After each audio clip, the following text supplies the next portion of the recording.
Hello everyone and welcome to Blog Runner Everything and welcome back to the channel and welcome to a match review taking a look at Barcelona's 1-1 draw at home against Napoli in the Europa League. Yes, that dreaded competition.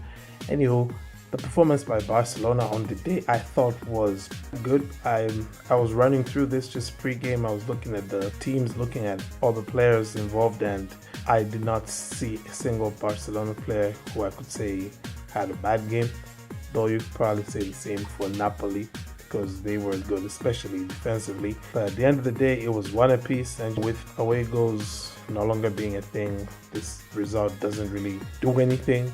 Should the results stay the same going into the second leg, should it end 1-1, we'll just go into extra time and then penalties. So very much still up for grabs this fixture is.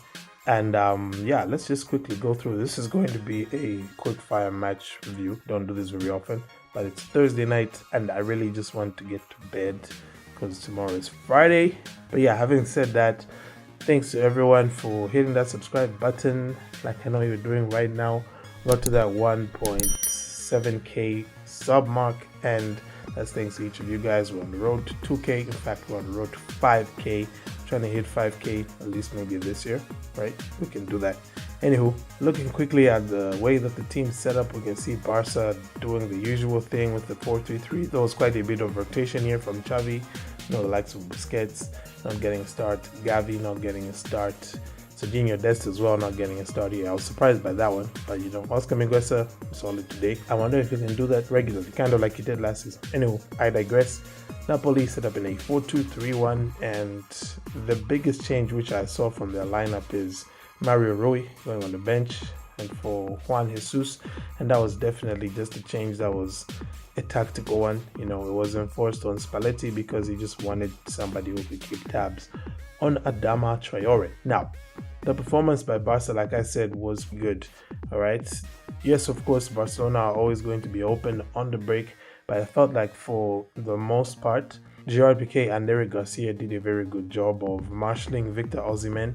So even when he did run in behind them, they would either play him offside or they would shepherd him away from the goal and isolate him from his teammates so he wouldn't be able to do much with the ball. The goal by Napoli, I thought, came very much against the run of play, especially since just like a few moments before that, Ferran Torres had one of a plethora of chances that he blasted over the bar. Like, I do not know where my man's left his shooting boots, but today just wasn't it. As far as finishing, non-penalty chances, let's put it that way. Napoli scored against the run of play, and it was a pretty well-worked goal, I should say, down that left-hand channel of Barcelona, where Jordi Alba continues to be a weakness, that flank, and it was scored by Piotr Zielinski. At the end of it, he had one shot that was saved by Marc-Andre ter Stegen, but Barca's defense was just too slow to react, and Zielinski scored from his own rebound, so I don't know if that counts as he assisted himself. I don't know. Let me know in the comments what you think. Anywho, halftime score was 1-0 to Napoli, and in the second half, Barcelona came through and they just started it with a lot of energy. I'll be very honest, I wasn't even planning on watching the second half because I was thinking, should I be frustrated so much more? But I ended up watching it, and Barcelona were playing really well in the second half. They were moving the ball around much. It was much crisper, the movement, I thought. Having Aubameyang in that front line really did help a lot, creating some spaces for Pedri to work in. Because of his pace, he'd stretch the Napoli defense, making them run with him, giving a bit of a space in that zone 14 area of the pitch. Yeah, overall, it was a good performance, like I said, from Barcelona. They just couldn't put their shots on target, and especially Ferran Torres, had he put even just two of the shots that he had on the edge of the box and in the box, in the Napoli box, had he even put just one of those shots on target, then Barcelona come away from this match with a win. But at the end of the day, I really wouldn't say it was a negative result here. The performance, like I said, was good, and Barca not being able to win, that had more to do with luck. The lack of finishing, both kind of lucks here, the one with A and the one with U, right? Lack of finishing, and yeah, also just some solid defending by Napoli here.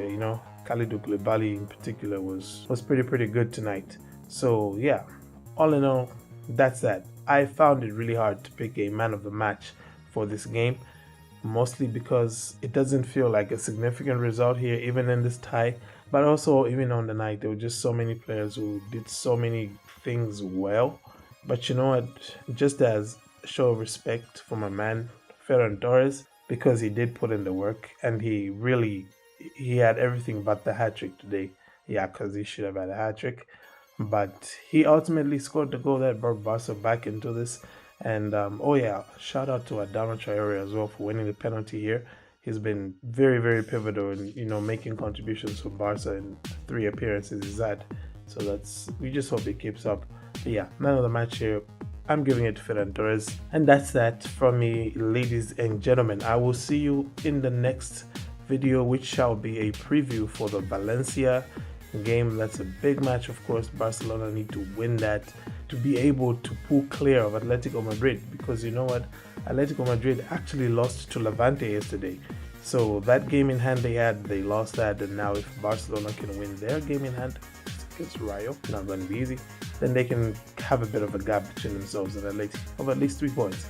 Well, that's that from me. Once again, I say thank you for tuning in. Have a great day. And Forza Barca. Oh, that rhymed.